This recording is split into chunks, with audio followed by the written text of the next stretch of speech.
पहलगाम आतंकी हमले और ऑपरेशन सिंदूर की जानकारी तो हर कोई दे रहा है, लेकिन हम आपको बताने वाले हैं कीमत उस सिंदूर की जो पहलगाम में हुए आतंकी हमले में उजाड़ दिए गए।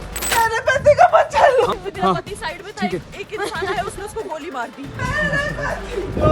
ठीक है हम बचा देंगे ना। Please ask for help, we don't need. Okay, don't worry. 22 April 2025 को कश्मीर के पहलगाम में दिल दहला देने वाला आतंकी हमला हुआ।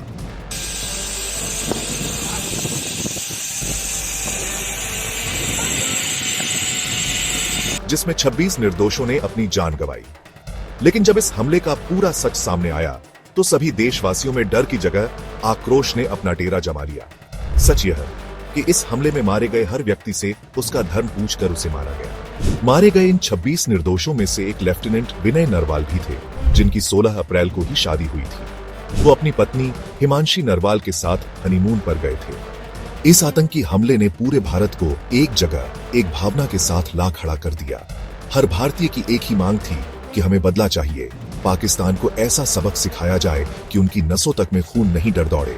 देश के आक्रोश के चलते पीएम मोदी का एक बयान सामने आया, जिसमें कहा गया था, ये हमला सिर्फ निहत्थे पर्यटकों पर नहीं हुआ है।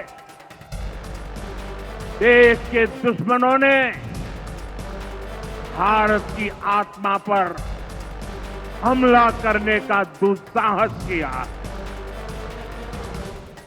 मैं बहुत स्पष्ट शब्दों में कहना चाहता हूं, जिन्होंने ये हमला किया है, उन आतंकियों को और इस हमले की साजिश रचने वालों को उनकी कल्पना से भी बड़ी सजा मिलेगी।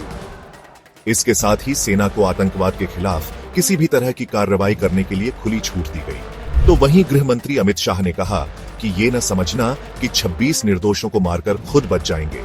कश्मीर में जो आतंकवाद चला रहे हैं, उनके खिलाफ हमारे प्रधानमंत्री नरेंद्र मोदी जी का जीरो टॉलरेंस का नीति है। मैं सभी आतंक फैलाने वालों को कहना चाहता हूं कि लड़ाई का अंत नहीं है, एक मकाम है। हर व्यक्ति को चुन चुन कर जवाब भी मिलेगा, जवाब भी लिया जाएगा। भारतीय सेना ने आतंकवादियों के खिलाफ कड़ी कार्रवाई शुरू की, जो उनके साहस और प्रतिबद्धता को दर्शाता है। इस जवाबी कार्रवाई ने आतंकवादियों को स्पष्ट संदेश दिया कि भारत अपने नागरिकों की सुरक्षा के लिए किसी भी हद तक जा सकता है।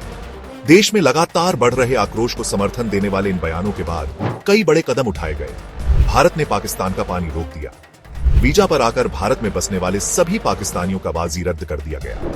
हर एक पाकिस्तानी को देश के कोने कोने से ढूंढकर बाहर निकाला गया। पाकिस्तान का समर्थन करने वाले हर व्यक्ति का सोशल मीडिया अकाउंट भारत में बैन कर दिया गया।